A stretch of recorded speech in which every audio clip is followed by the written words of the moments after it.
Assalamualaikum warahmatullahi wabarakatuh. Alhamdulillahirrahmanirrahim. Wassalatu wassalamu ala rasulillah. Puji syukur kepada Sang Pencipta yang masih memberikan saya kesempatan untuk membuat video presentasi mengenai tentang pajak. Selanjutnya bersolawat kepada baginda Rasulullah SAW, sang revolusioner sejati yang membawa peradaban besar ke muka bumi ini. Perkenalkan, nama saya Muhammad Imran, Prodi Akuntansi Syariah.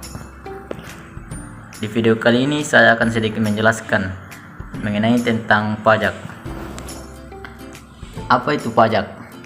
Jadi pajak menurut pasal 1 ayat 1 tahun 1983, pajak sebagaimana telah beberapa kali diubah terakhir dengan Undang-Undang Nomor 16 Tahun 2009 tentang ketentuan umum dan tata cara perpajakan.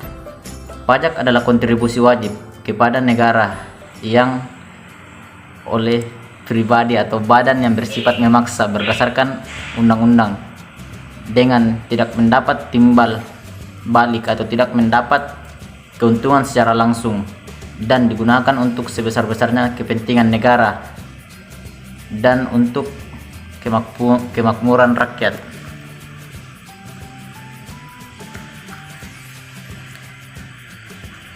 Selanjutnya yaitu apa sih itu pajak negara? Pajak negara atau pajak pusat merupakan pajak yang dipungut oleh pemerintah pusat dan digunakan untuk membiayai seluruh kebutuhan rumah tangga.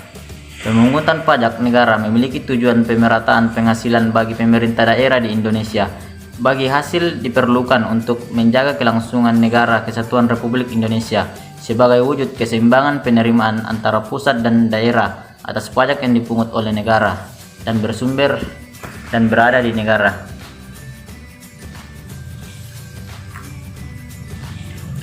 Selanjutnya yaitu jenis-jenis pajak negara. Yang pertama itu pajak penghasilan atau PPH.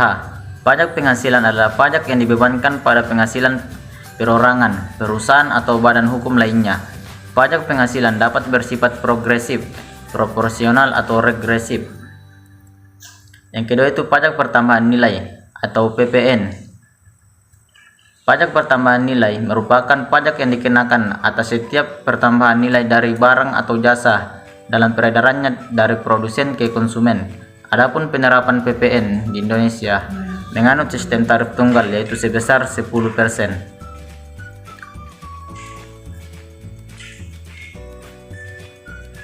Selanjutnya itu bea materai. Bea materai adalah pajak yang dikenakan atas dokumen-dokumen seperti surat perjanjian, akta notaris, kwitansi pembayaran, surat berharga, dan efek. Selanjutnya yaitu cukai. Cukai adalah pemungutan pajak yang dilakukan oleh negara secara tidak langsung kepada konsumen yang menikmati atau menggunakan objek cukai.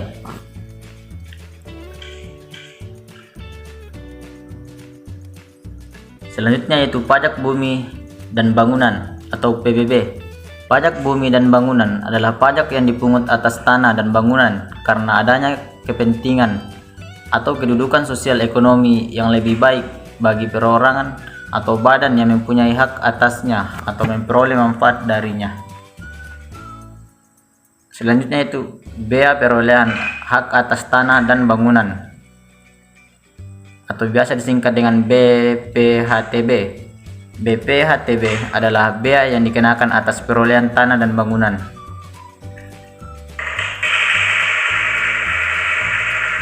Cukup sekian materi yang sempat saya sampaikan.